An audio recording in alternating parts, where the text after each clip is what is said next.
Have we got a deep dive for you today? And I say we, I'm not just talking about me and Rich, who's recording it next door. There's going to be four of us talking you through the weather and some other interesting features of meteorology over the next half an hour or so. Welcome along. My name's Alex Deakin. I'm a weather presenter here at Met Office HQ. This is the deep dive. We do it every Tuesday and we really appreciate and love your feedback and your comments. So do please keep them coming in. Hit that like button as well. And if you're not already subscribed, make sure you do, because this is the only place that you can catch our deep dive every Tuesday. So do hit subscribe to our channel as well. That would be fantastic. As I said, plenty to get through. Coming up later, we have a very special interview with a ballooning expert. I'm also going to be joined by a deputy chief meteorologist because the heat is likely to return. Now, I know some parts of the UK haven't seen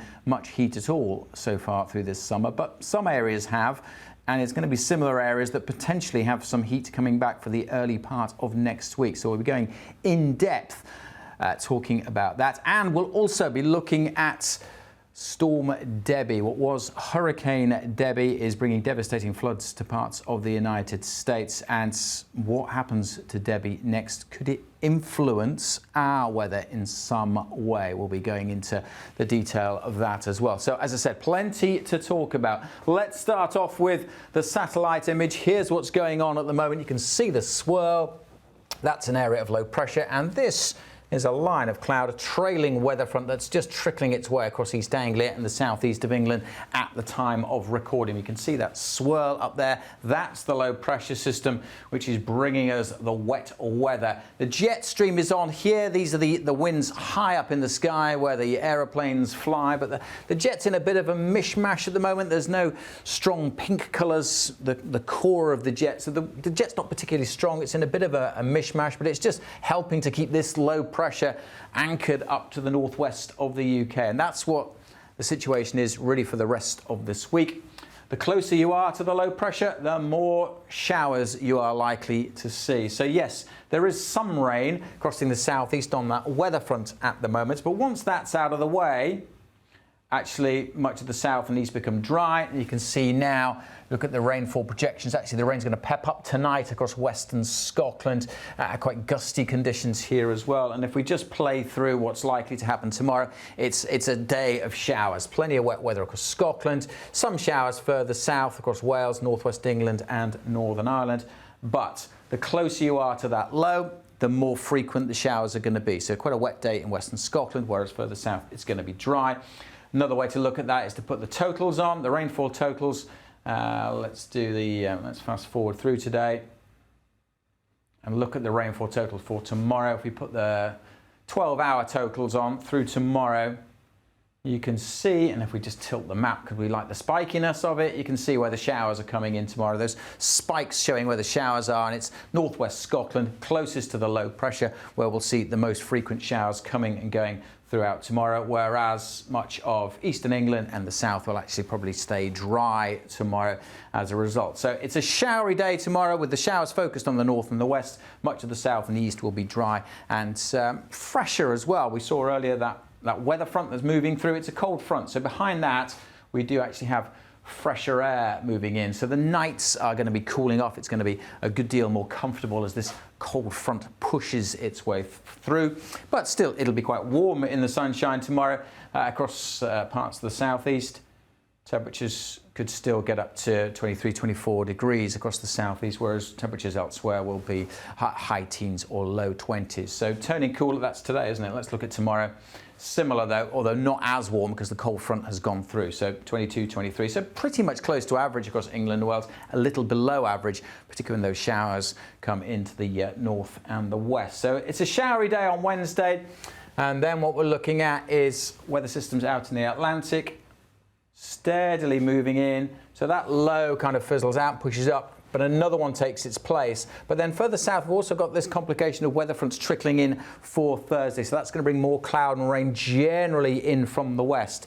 So with the winds coming in from the west, that's where our influence is for the rest of this week, which means western areas are going to see more cloud, more outbreaks of rain. Eastern areas are going to be driest. And just take it forward a little bit further, because this position of this low is quite important for Friday. That could generate some fairly strong winds, actually, if we zoom in. Could get quite gusty across Scotland on Friday, with those isobars squeezing together, and particularly as the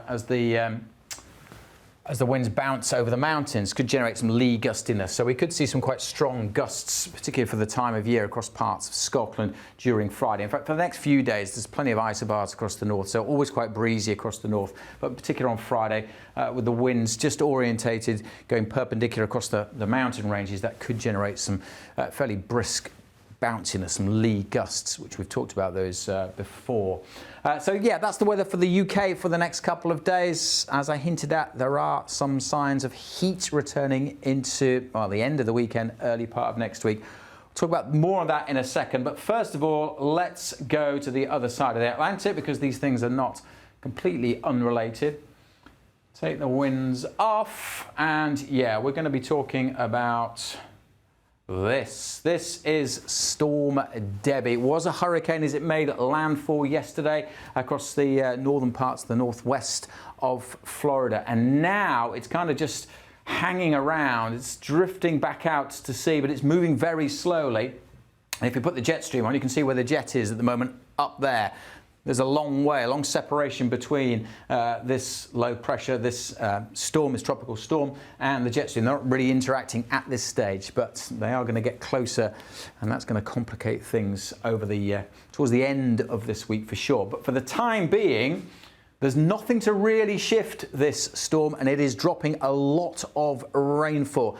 When it hit, it arrived as a Category 1 storm, gusts I think the highest at 80 miles an hour I think I saw, but it was still providing plenty of impacts, as this video will show. I mean, it's what did we do before we had trampolines showing how windy it was? But this video from TikTok, from live news, showing some of the impacts from Florida, from Debby, from yesterday. So torrential rain. There was also a big storm surge, which is where the storm literally picks up the water and raises the sea level effectively and floods the coastal areas. A lot of heavy rain, and it is the rainfall and the storm surge causing the biggest issues from this. So it's really a flooding problem from Storm Debby. The winds, yeah, pretty lively, but you know, it was a Category 1 storm. The wind's not doing huge amounts of damage, but nevertheless, that rainfall, which will continue, and it's the slow-moving nature of this storm that's going to cause the issues. These are some of the rainfall totals we've already seen. So these are in Florida, where the storm hit. That's in inches, so 16.56 inches, which is over 400 millimeters of rainfall. And quite widely, we've had 200 to 300 millimeters of rainfall already across parts of Florida. For context, Essex gets less than 600 millimeters of rain in a year, and London's a bit more than 600 millimeters of rainfall. So yeah, we're talking at 400 millimeters already fallen, but the projections, okay, this was from yesterday and they've been toned down a little bit, but in this part of the world, as the storm slows down, we could easily see 20 inches of rain, and the National Weather Service still highlighting there is the potential for 30 inches of rain in some locations. So we could see 600 millimeters, maybe more in one or two locations. And again, just for equivalence, Essex receives 600 millimeters throughout its entire year. So it is dropping a lot of rainfall. Slow-moving storm is likely to cause some further flooding. Just wanted to highlight this tweet as well about this storm. Hurricane Debby has made landfall yesterday morning across Florida, making the fourth hurricane since this century to make landfall in Florida. I thought this was interesting. Katrina, 2005, because everyone associates Katrina with New Orleans and the devastation that very powerful storm caused there, with over 1,000 deaths, I think, and billions of pounds worth of damage. But of course, before it got to New Orleans, it did cross over southern parts of Florida. And the other two other storms that actually, or hurricanes that made landfall in Florida this century. That's not the only storm that we're talking about at the moment either. I mean, it's the only one that's really impacting land. But I thought I'd show you this satellite picture, which was tweeted by Met Office Storms. You should follow that Twitter feed as well if you're not doing it already. Obviously follow the Met Office one, but we also have a Met Office Storms that Julian Hemming runs. And this was a satellite picture he posted earlier, because that is going down into, that's Mexico there. And this on the other side, so away from Debby, but in the Pacific, actually had 4 storms going at once. I think this image was taken from yesterday. So very stormy in that part of the world at the moment, with those tropical cyclones, tropical storms in the Pacific, and of course Storm Debby, which is, I say, potentially bringing huge amounts of rainfall, clearing away from Florida perhaps, but Carolinas in particular, South Carolina, going to see devastating amounts of rainfall over the next 24 to 48 hours. It's a big, big news story, that one, and will continue to dominate the weather news, certainly for the next couple of days. What happens next? There is a bit of uncertainty about the path of Debby, but it is gradually shifting its way northwards and may well interact with the jet stream, and that could, although not directly affect the UK, but it could certainly influence things for our weather as we go through the weekend into the early part of next week. For more on this, I spoke to Deputy Chief Meteorologist Nick Silkston. He joined me earlier on to discuss more about Debby and its potential impact. Nick Silkston, thank you so much for joining us here on the Deep Dive. You are a Deputy Chief Meteorologist here at the Met Office. Do you want to give an overview of exactly what that entails, what that involves? I do a variety of positions. Today I'm working on our sort of UK medium range bench, so I basically help narrate the main theme of the weather story for the UK from days 3 to days 30 in theory into the future. Some of the other roles I do is I work on our global bench as well, as I have been doing over this past weekend. So that was the shift you were on yesterday, which kind of ties in, it all ties in nicely then with what we're going to talk about, because we're going to be looking at what is now Tropical Storm Debby and how that could be influencing our weather and potentially generating some heat for the UK for next week. Got quite a few complicated graphics to get through, which you're going to guide us through expertly, no doubt. We'll start with this one, which is kind of the scene setter, isn't it? So this is the United States, and talk us through what all the lines and the colours are here. Brilliant. So we're starting here, I should say this snapshot is approximately on Friday. Okay. So at some point on Friday, I can't remember the exact time of day. And I've got mean sea level pressure that people might know, pressure that you expect at sea level, so it shows highs and lows. And this is our global model, a very coarse representation of the remnants of Hurricane Debby in the mean sea level pressure field. On top of here, I've got the jet stream superimposed at upper levels as what we call ice attacks, of these colour shades. And basically, the further up the rainbow it goes, so towards orange means a stronger jet stream. And you can get the orientation of it approximately by following the peak in the contours. And then something called irrotational winds. This is seen at very high in the atmosphere. This is where the wind is purely divergent or purely confluent. And that is represented the various vectors that you can see upon this image. Divergent obviously means the winds are going apart from each other. Convergent would be all coming together. So this is showing where the winds are kind of diverging, going away from each other. And this is high up in the atmosphere. So this is Debby down at the surface. But the black arrows and the jet stream core here, that's all happening high up in the atmosphere. Absolutely. So the importance of this image, what it shows for us is the exact location of the centre of Debby is probably not of primary importance actually in this event, because it will have pumped up wherever it... And there is some uncertainty about exactly where Debby goes. Absolutely. Right, so, it will have pumped up lots of warm air on its eastern side against this subtropical ridge. And then we have this trough, which you might just as well see as a little dip in the jet stream, which is already formed across Canada, which is going to swing its way south and then eastwards. And that will start to pick up on Debby, the remnants and all the tropical air it's dredged up to the east. Once you have warm tropical air, something forward of a trough that causes ascent, you're going to get basically lots of upwards motion in the atmosphere, leading to this strong upper level divergence that you can see as these vectors spreading out. So the air at the top of the atmosphere, or at the top of the lower level of the atmosphere, is basically just spreading out. Yes. And that impacts the jet stream. Absolutely. So in this case here, we've got already a reasonable thermal gradient. People might be able to see this little low in the northeast of the chart, which means fairly cool air coming down across Arctic Canada and Greenland. But this sort of mixing up of very warm tropical air to the top of the atmosphere, spreading it all out, is going to basically increase the warmth in this part of the atmosphere. That will strengthen the jet stream because it feeds off temperature contrast, strong jet stream. And it will also cause it to buckle or veer. And so the jet stream will become orientated from the northwest down towards the southeast. And that's going to basically extend what we call a trough into the central Atlantic. So we can have a look at what we're expecting to happen. So this is now looking at just the jet stream and the surface pressure.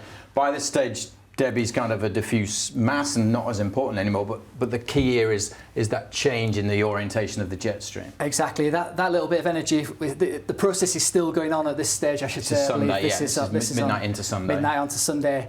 And here is our outflow. It's length on the jet stream, increased its thermal gradient, and our jet's up to 140 knots. So strengthening the jet stream and creating that. Yeah, northwest to southeast, so it digs down into the central Atlantic and creates a dip in the jet stream here. But of course there are, downstream consequences of that. Downstream effects. So we're over here, this is the UK, and that is likely to dip down and then push up there, which allows the UK to tap into.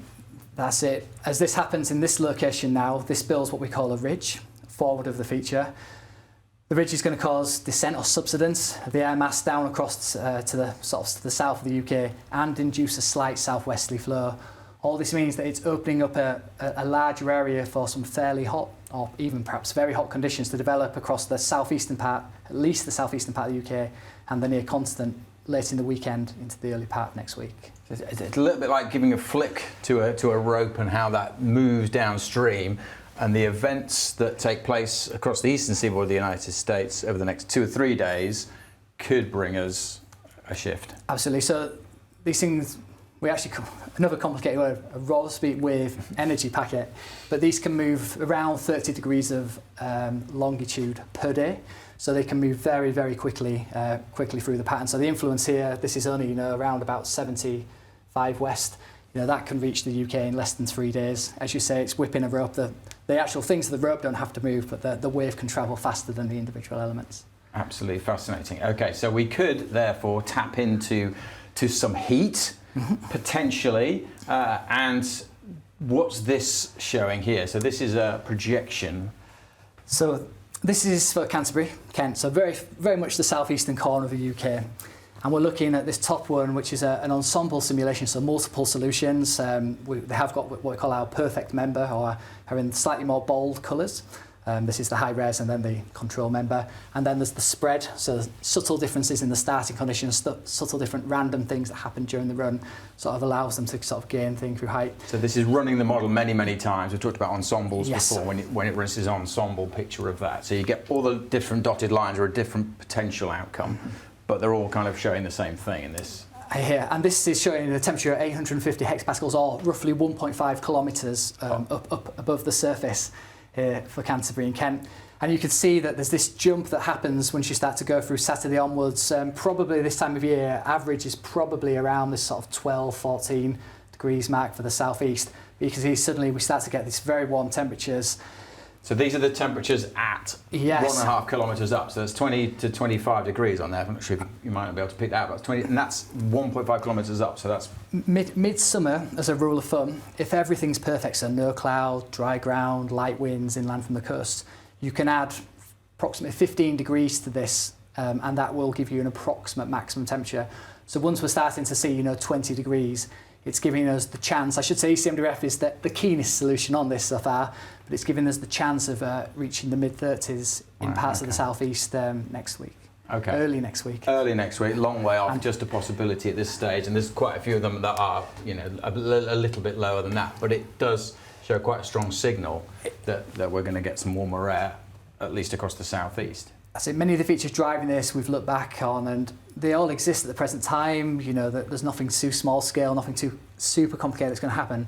So this signal that's emerged quite a lot in the last 24 hours, I think we've probably followed it by we've probably gone 2/3 towards this. So we're not quoting the absolute extremes in our guidance and output, but we're now saying that reaching 30 degrees is more probable than not in this period. So there's a good chance of reaching 30 degrees early part of next week across the southeast. This is something interesting in itself. So this is kind of a similar thing. I just wanted to highlight this because to talk us through what's going on here, because I thought this was fascinating. Exactly. So exactly what we've just looked at with a few of the fields beneath it. This is run from ECMWF's analysis. This is what we call a dynamical model. It runs through physics. It actually does equations to solve them. This is old school. Old school. This is the new kid on the block. So this is an AI version, right, which has been trained on pattern recognition. So it's been given patterns in the past from ECMWF's past 3 analysis, and then it sees where those patterns have evolved, in future in time. And this has been given the same analysis, so doing nothing physical, no equations, but just taking patterns forward. It has produced the forecast from that as an ensemble. Remarkably similar. So the AI forecast is very similar to the traditional forecast. Exactly. Other than the starting point, which is the same, the methods of getting there beyond are completely different, and they both end up with this, hot spell in the southeast, centred upon next Monday. Really interesting stuff there. And we don't want to leave everyone out. You say that it looks like the heat is going to be focused across the southeast and potentially East Anglia, but perhaps a little further north as well. But this is showing what's happening in western Scotland. So this is Stornoway. Unfortunately for the people in well, maybe fortunately. Most people don't want 30 degrees, so maybe fortunately, but... Depends on your love of summery weather. But no, as that trough we talked about in the Mid-Atlantic dredges up the warm air, the warm air will likely get into southeastern parts of the UK. There's going to be a boundary. Unfortunately, if you live along that boundary, that's going to be what we call the frontal zone, cloudy, outbreaks of rain running along it. It will meander, so it might not be stuck exactly over the same point every day. But the hints of warm air you get here, this is a very different scale. As before, the top of the scale was 24 degrees. Now it tops out at 15. Yeah. and actually it's closer to 10. Isn't it? Exactly. The high res. And for probably northwestern Scotland, not for people in northwestern Scotland, this would likely be associated, the warmer air there would be shelving over the cold air, it'd probably be cloudy, probably be rainy. So this, you're not going to add 15 degrees on this and reach that at the surface.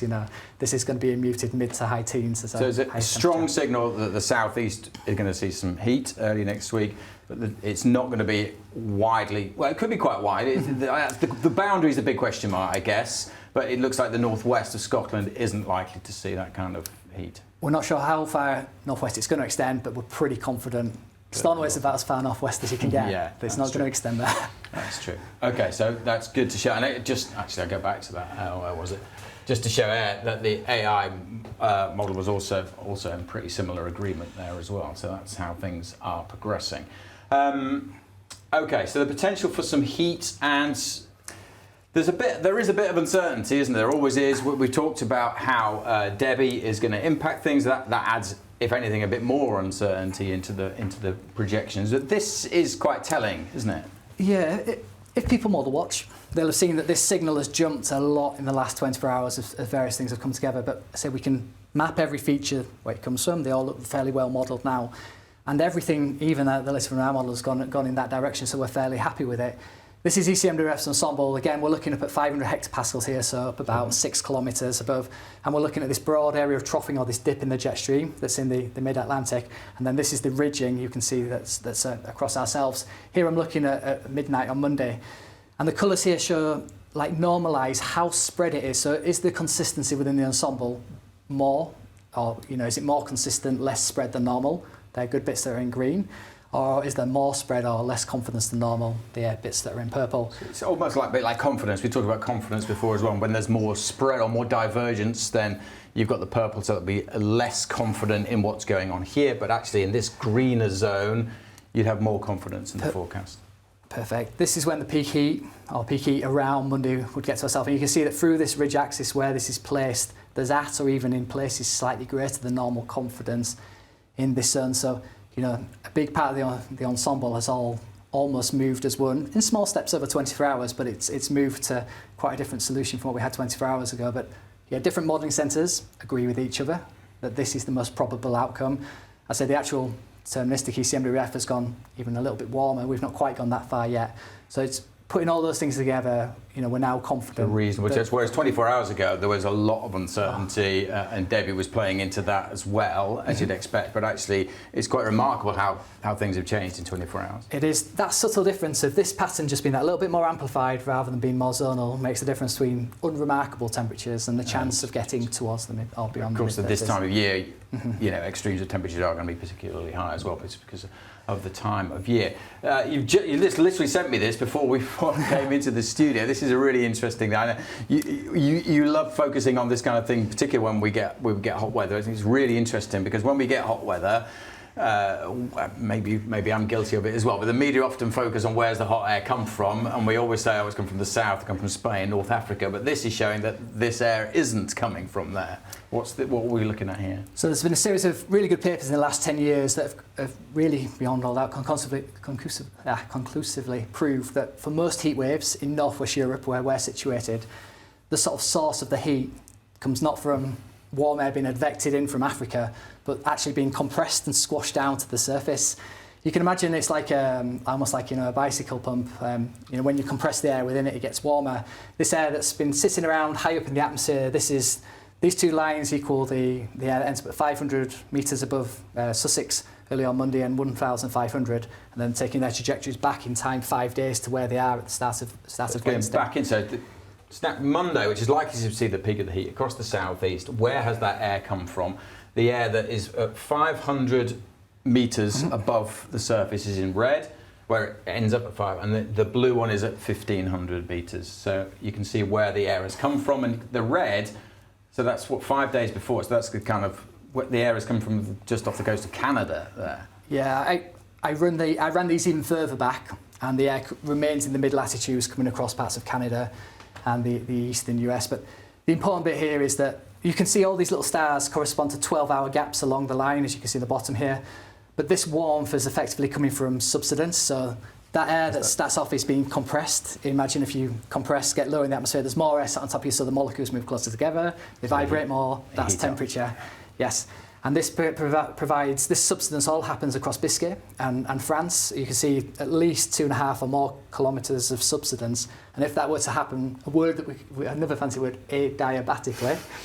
We're learning all the words today, aren't we? It seems nothing mixes in, nothing mixes out, nothing leaves the system. So a closed system, that would be the equivalent of around about 25 degrees worth of warming for this parcel there, and it's descent from the cold mid-troposphere. Right. Yeah, so this effectively puts a lid on the atmosphere. It produces warm air at very low elevations, meaning that when the sun comes out in the day, the sun only has to concentrate its heating on warming a very shallow layer of the air at the surface, whereas normally when you see white fluffy convective clouds, its heat's been concentrated over a much greater depth. And that allows basically more bang for your buck with the sun. You get more temperature, get higher temperature for the same input of energy. Exactly, and there is going to be a little bit of mixing. This air is very warm itself, so this air will also mix into the surface there to some degree, but that's a good way of thinking it. It's almost like putting a lid on the pan, a very strong, well-sealed lid on the pan, and concentrating that warming down at the surface. So in this case, subsidence and the compression. I'm sure you might not be able to pick up, but there's lots of stars in there, so that's the crucial fact. That's the point at which it's really heating up, is it's over France and Biscay, because that's the time period where it's getting lower and lower, and also heating up and moving across over those 5 days, but it's concentrated there for a couple of days. Exactly. The last 3 days, you could probably say to the right of my hand, that's where all this substance in the last 3 days from there is happening across the Bay of Biscay, France, and then just in the last sort of 12 hours wafts up to ourselves in the UK. Right. Yes, actually that's interesting. It's that last 12 hours where it does move northwards. So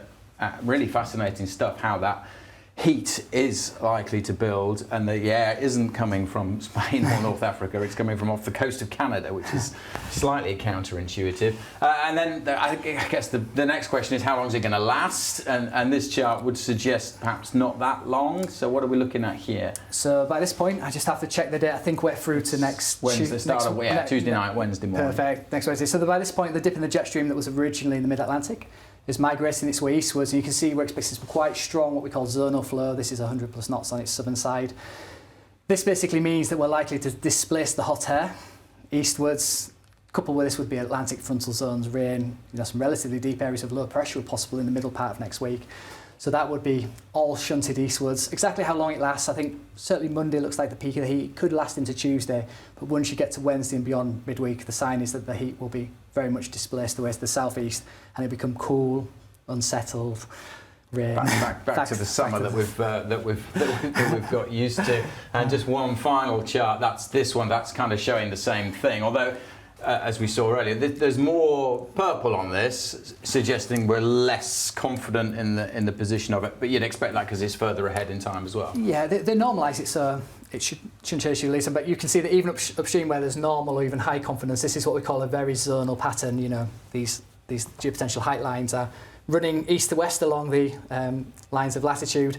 So this suggests to me that this pattern is going to progress, and there's confidence in this part of it that it will progress. And if that progresses, it all gets swept out of the way. All gets shifted up, and the heat is going to be located more, shifted into more central parts of Europe.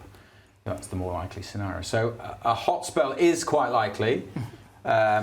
Certainly, almost certainly across the southeast and East Anglia, where the boundary is open to doubt, and that's not unusual at this kind of time range. And then it probably won't last into the middle of next week. Yeah, the humidity will pick up probably on Sunday across southern parts, so probably first quite a lot of low cloud, but the substance that I've mentioned will make the cloud layer ever shallower, which will let the sun get to work and break it up. So Sunday's probably the first chance that we're going to get, where it brightens up inland, high 20s, and a small chance of reaching 30. Monday then, once we've got the southerly flows we saw with those backwards trajectories which come from the continent, or expect to come from the continent, that air mass is going to have a somewhat drier source, so we should have less low clouds to the start of Monday, and that's more probable then that we'll heat up quicker, as well as having that hotter lid on. Okay, well, some people will be quite upset that the heat is going to come back. I know a lot of people don't enjoy the heat, and this could be, some of the highest temperatures that we've seen over the summer. Still a lot to play for. Obviously, the developments of Debby, still add some uncertainty, even though confidence has grown over the past 24 hours. So certainly something we'll be keeping an eye on. Yeah, and just the one final thing to play for: when the heat breaks down, as often the case, thunderstorms will be a word. As we saw last week, yeah, that could be a crucial factor as well. So an awful lot going on. Nick, thank you so much for joining me and us here today. I know you're a busy guy, so thank you very much for taking your time to come and join us on today's Deep Dive. Huge thanks to Nick for joining me earlier. Very, very busy, as well as a very, very clever chap here at the Met Office. Now, he is not the only guest that we've got on this week's Deep Dive, because last week we were visited by Clive Bailey, who is the flight director for the Bristol Balloon Fiesta and a very experienced balloon pilot. He came to the Met Office, so we needed someone to talk to him who knew a thing or two about hot air. Aidan had a really interesting interview with Clive. There's a full-length interview available on YouTube. We'll put the link up in a moment. But here's a little snippet from Aidan's chat with Clive Bailey. One thing I noticed when I went ballooning, it was the first time I'd seen a balloon up close, because normally people see them from a distance. You don't often get the opportunity to see them up close. And what surprised me was how big they are. So a big balloon that takes pilot plus 16 people is the sort of biggest passenger-rise balloons we have in the UK. That balloon's about 90 to 100 feet high and about 70 to 80 feet wide, and holds 400,000 cubic feet of air. Maximum temperature at the top of the balloon you can get them to is 120 degrees. Wow. And then we do a calculation, so the weight of the balloon, the weight of your fuel, your weight of your pilot, the weight of all your passengers. For a big balloon of 400, it's going to come out round about 2 tons. That sort of figure. It might be 1,700, it might be 2,200 kilos, but about 2 tons. Now, what happens when the temperatures go up? So the cut-off point really is 25 degrees, and then you have to start seriously looking at your load calculations, because once you get up to 28 degrees, instead of taking 16 passengers, you might have to drop 2 passengers, because bearing in mind we're working on the internal temperatures versus the outside temperature. So the hotter it is outside the ambient temperature, the hotter we've got to get the balloon. Would you say that is the most dangerous thing that you might face as a balloonist? It's the rising air currents? So the things that we look at in a forecast, apart from your winds, if it's too windy, you're not going to take off. If the wind picks up when you're flying, you're just going to have a faster landing, and you'll have a drag landing. Well, most pilots can take that. The one that we don't like is instability. So generally, if there's a thunderstorm in the forecast, even a prob 30 of a thunderstorm, we don't go flying, because that's an indication it's unstable and what could happen. One of the biggest challenges must be, certainly in this country, precipitation. Yeah. So, and would you never fly if there's the chance of rain? Is that how it? The trouble is, it's pretty miserable putting the balloon away when it's wet. Doesn't do the fabric any good, because you'll be almost boiling the water on the fabric, and then it's twice the weight. You try putting a wet balloon away, it's just not fun. And then also your visibility goes down. So rain really for us is a no. If you get caught out in a shower, it's not the end of the world.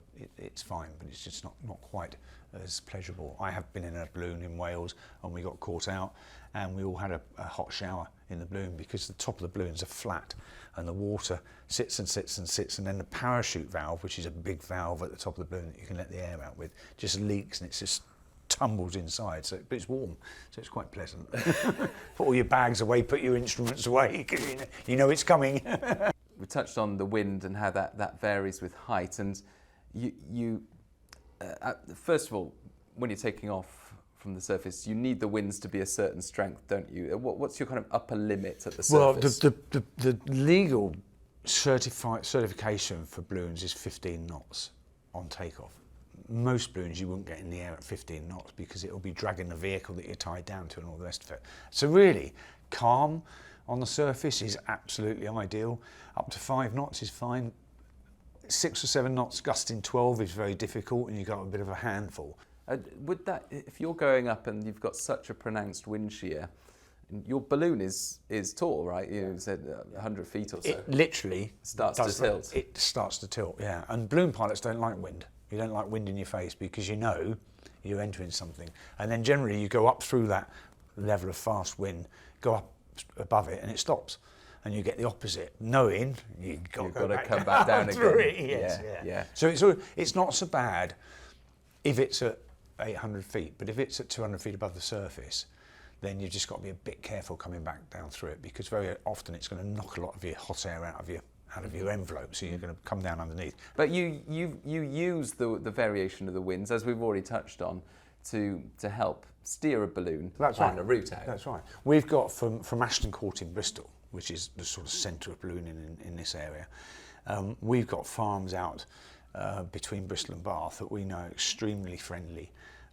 And if we can get those fields, those are the ones we're going to aim for. As soon as we take off, off we go.